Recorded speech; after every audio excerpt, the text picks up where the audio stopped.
na kwa sababu maji ni uhai. Kwa hiyo uhakika wa maji safi ni msingi bora wa afya na ustawi wa jamii yoyote duniani. Mtakubaliana mimi kuwa Mwenyezi Mungu amefanya maji kuwa rasilimali na zawadi ya bure kwa binadamu kutoka kwake yeye mwenyewe.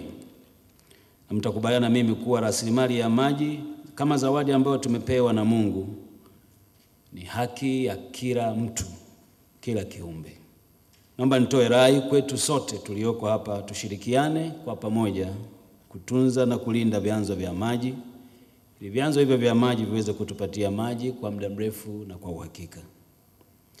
Katika kutunza zawadi ya maji kutoka kwa Mwenyezi Mungu, jamii ina wajibu wa kufanya mambo muhimu, yakiwemo yafuatayo: la kwanza, usafi wa mazingira yetu; lakini pili, kulinda vyanzo, kupanda miti katika maeneo yetu na kuhifadhi misitu, na kutumia maji kwa ufanisi, efficiency ya utumiaji wa maji.